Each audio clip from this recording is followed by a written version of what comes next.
Hi, favorite ramen, chicken. Favorite type of cheese is ghost pepper, and favorite type of socks, it's whichever ones don't match, because matching socks ain't nobody got time for that. I'm not sure about you, but there has never been a point in my life where I've said to myself, you wanna know what I wanna do? I wanna sit down for an hour and a half and I wanna watch or match the same black socks over and over and over again. It's so stupid. There are things that are my personal favorite and not favorite, we won't talk about that, such as hot sauces, cruise roads, and of course, wheels. Now, if anyone hasn't caught on yet, my tastes are probably just a little bit different than most. Okay, I mean, have you seen me before? I'm already at the disadvantage of being in the Midwest, which is the last area to get anything cool, on top of the fact that our seasons are cut in half by the lovely winter season of you. I'm Alex at Instagram, and today we're gonna be talking about some of my personal top 5 favorite wheels out there right now, just to clarify, because this changes every 12 minutes, okay? Let's go. And if you're just jumping into this video, hello. Don't forget to subscribe so we can keep making banging videos like this. And if you're interested in any of the wheels that we talk about, it'll be in the description link below, all right? And if you're looking for wheels, tires, suspension, be sure to check out fitmentindustries.com, where we have everything you could possibly imagine. Plus, we have a gallery so that you can see what wheels fit your car so you don't end up with bunk fitment. You can chit chat with us too if you want to. And we also have 0% financing, so you can build your car now and not have to pay for it until the summertime, because everybody's stuck at home right now. Also, I'm gonna try and stay away from the typical picks like the TE37, the Meister, the RSE, and all that sort of good stuff. My goal is just to kind of grow and expand your horizons, you know, look a little left and right, all right? It's 2020, what else could possibly go wrong? So, with that being said, let's jump into the first wheel, which for me would actually be the Forgestar F14. Now, the reason that I love the F14 isn't because it comes in some sort of insane design or like multi-piece forged look or crazy thing per se. It's just that it's everything that you could want in a wheel.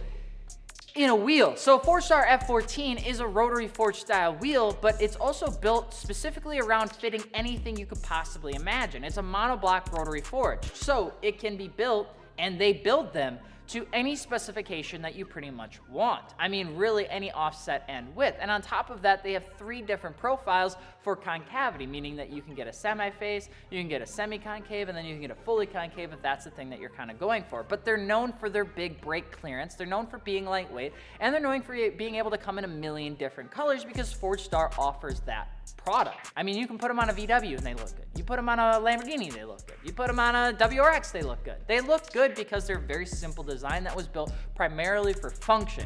The biggest thing with it is that you would expect these to be super expensive, but they're actually not. You can get most of them for a pretty typical setup or around $1,500 to $1,800.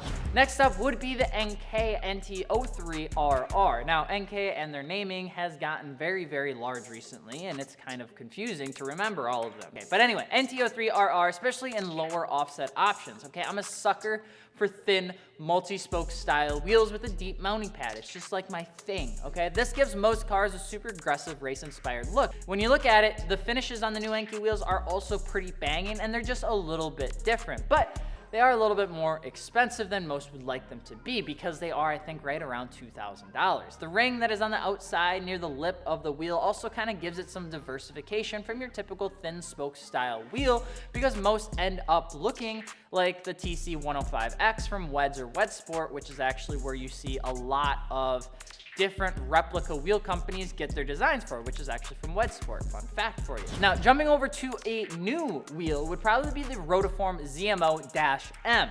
These wheels take like really extensive cues from the racetrack. In fact, they're probably one of my favorite wheels to ever come out of Rotiform.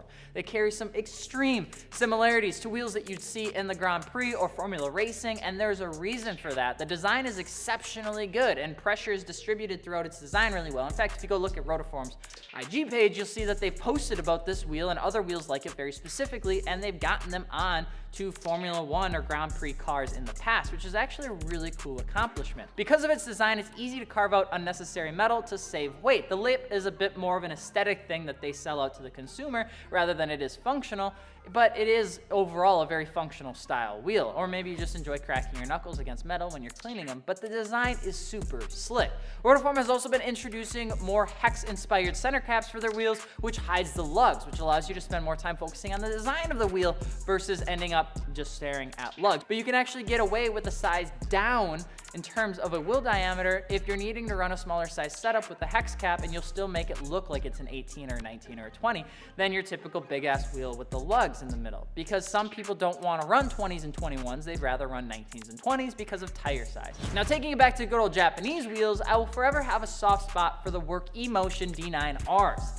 Now, these wheels for me offer a little bit more than the typical flashy wheel because I like looking at things that are functional and aesthetically pleasing as much as humanly possible. And if you can combine those, you're pretty much set for life. Now, the reason I like the D9Rs is for a couple different reasons. They're convex versus concave, which pretty much just means that the wheels, the spokes bend backwards versus bend towards the lip, which would be more of a concave design. They have a lip on a one-piece wheel, which is very nice to have because not a lot of one-piece wheels come with lips anymore, which is nice. And they also have a step lip on the point where the spoke meets the lip, which gives it just a touch more design work and pulls the whole design together. They're lightweight, they look good. They're on a ton of different platforms, and they're right in the middle when it comes down to price and quality, especially from work wheels, because a lot of times work wheels are pretty expensive. And last but not least would be the BBS CH-R II. All right, BBS has always stayed relatively close to itself when it comes to designs, mostly because it's BBS, so why would you need to change? And because they always hate it when I bring it up, but a lot of their stuff consistently looks very similar. But the CH-R II is one of my favorite wheels because it has such a function style wheel look while not being ugly in pretty much any single way. The two-piece design just means that you can get it in pretty much any styling or size that you need, but the small floating spokes is just such a nice touch and a clean look without making it look overly showy. Additionally, the motorsport verbiage around the center of the wheel with that nearly 50/50 hardware and the iconic BBS center cap that's worth its own weight in gold is just such a good touch. But they are $3,500, which is a bit pricey. But so is a lot of stuff that I like, I just never really buy it. I mean, great news though, BBS wheels are like the equivalent of a savings account because they just don't depreciate. People love these wheels and others love collecting them, which is super similar to the Volk scene, so you can almost always guarantee that you won't lose that much cash if you were to part ways with a new set of BBS multi-piece wheels. But what are your favorite wheels? Drop them below and let us know. And of course, if you're interested in any of the wheels listed, you can check the links below. And of course, if you're not and you're just looking to get some, affordable wheels that don't cost an arm and a leg, or maybe you're just looking to drool, check out fitmentindustries.com where we have wheels, tires, suspension for your build, BC coils, all that sort of good stuff. Or you could just check out our gallery. If you do have an aftermarket car with aftermarket wheels, that would actually help us out the most right now if you are stuck at home. Take some pictures of your car, add it to our gallery, and of course we'll give you a shout out and we'll love you forever, and I'll give you a hug when we are allowed to touch. All right, I'm Alec from Fitment Industries, and we will see you later. Peace.